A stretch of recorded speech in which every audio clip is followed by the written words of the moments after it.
अष्टम की छात्रा आज आप सभी को गांधी जयंती और शास्त्री जयंती के शुभ अवसर पर आप सभी को हार्दिक बधाई, हार्दिक शुभकामनाएं देती हूँ। आज मुझे विद्यालय परिवार की ओर से कुछ बोलने का मौका मिला है। सबसे पहले तो मैं धन्यवाद देना चाहूँगी अपने विद्यालय के प्रधानाध्यापक और शिक्षक शिक्षिकाओं को, जिन्होंने मुझे आगे बढ़ने की प्रेरणा दी। और मैं धन्यवाद देना चाहूँगी अपने सहपाठियों को, जिन्होंने मेरी सहायता की। मैं गांधी जी और शास्त्री जी को श्रद्धांजलि देते हुए मैं अपने विषय की शुरुआत करती हूँ। मेरा विषय है लाल बहादुर शास्त्री। आजकल के भ्रष्टाचारी राजनीतिक युग में ऐसा लगता ही नहीं है कि हमारे देश में कभी भी अच्छे और ईमानदार नेता भी थे। लाल बहादुर शास्त्री हमारे देश के एक सच्चे सपूत थे। लाल बहादुर शास्त्री का राजनीतिक जीवन महात्मा गांधी के आंदोलन से शुरू हुआ। उन्होंने अपने देश के प्रति अपना जीवन समर्पित किया। उनका जन्म 2 अक्टूबर 1904 को उत्तर प्रदेश के मुगलसराय में हुआ था। वह अपने परिवार में सबसे छोटे सदस्य होने के कारण उन्हें नन्हे भी कहा जाता था। उनकी मां का नाम राम दुलारी एवं पिता का नाम शारदा प्रसाद श्रीवास्तव था। उनके पिता उसी गांव के विद्यालय के अध्यापक थे, लेकिन किसी दुर्भाग्य के कारण उनके पिता के साया उनके सर से हट गया। उनके पिता की मृत्यु के बाद उनके दादाजी का संस्कार उन्हें मिला। कुछ परिस्थितियों के कारण वह अपनी शिक्षा सही से ग्रहण नहीं कर पाए। उन्होंने अपने ननिहाल में प्राथमिक शिक्षा ग्रहण की। उसके बाद काशी के हरिश्चंद्र उच्च विद्यालय में अपनी विद्या को हासिल किया। उन्होंने जब वह उच्च विद्यालय में अपनी शिक्षा ग्रहण कर रहे थे, तब पूरे राष्ट्र में स्वतंत्रता का नारा लग रहा था। जब वह गांधी जी को देखे तो उनके जज्बातों ने उनको काबू नहीं कर पाया और उन्हें अपने देश के सेवा के लिए सोचा और उस आंदोलन में कूद पड़े। उस आंदोलन की वजह से उन्हें 16 वर्ष की उम्र में जेल भी जाना पड़ा। कांग्रेस के इतना योगदान के कारण उन्हें उत्तर प्रदेश के प्रोविंशियल कमेटी के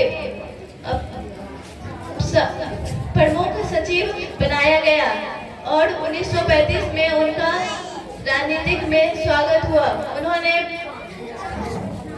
उत्तर प्रदेश के लोकसभा चुनाव के बाद अपनी सीट को जीत ली।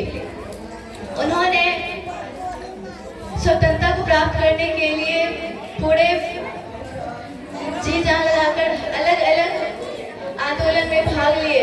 अगर आज के नेता लाल बहादुर शास्त्री के सिद्धांत पर चले तो आज हमारे देश का निर्माण भी हो सकता है। उन्होंने अपने जनता के लिए अपने जीवन को अपने देश के प्रति सौंप दिया। नेहरू जी की मृत्यु के बाद उन्होंने अपने दूसरे प्रधानमंत्री के रूप में अपना कार्य किया और लोगों में अपने लिए जगह बनाई और उन्होंने भ्रष्टाचार को खत्म करने के लिए पूरे अपने कठिन कदम को बढ़ाया। 1965 में पाकिस्तान ने जब भारत के प्रति युद्ध किया तो लाल बहादुर शास्त्री ने अपने देश को पूरे युद्ध के लिए तैयार किया। लाल बहादुर शास्त्री ने सेना को दुश्मनों के प्रति हराने के लिए पूरी स्वतंत्रता दी थी और सेनाओं ने भी अपने नेता के समर्थन के लिए उन्होंने पूरी जीत जान लगाकर दुश्मन को करारी मौत दी।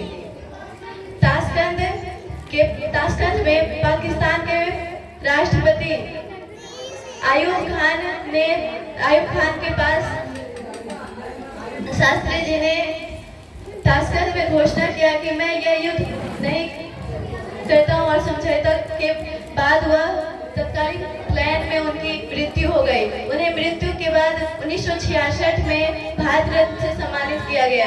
हिंदुस्तान में लाल बहादुर शास्त्री के कारण ही सफेद और हरित क्रांति की आई है। वह हरित क्रांति से बहुत ही जुड़े हुए थे। उन्होंने आवास के लिए लोन लिया,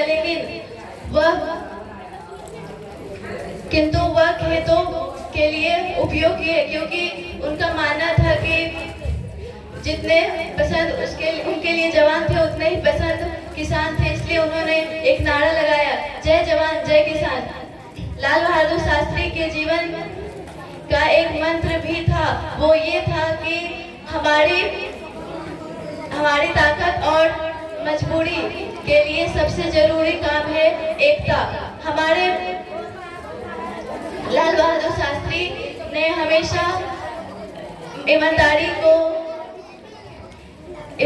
को पाया और उनके जीवन को जीने का एक तरीका था सदा जीवन उच्च विचार। और प्रधानमंत्री के रूप में उन्होंने बहुत अच्छा कार्य किया और आज हम उनके 120वीं जयंती मना रहे हैं। धन्यवाद।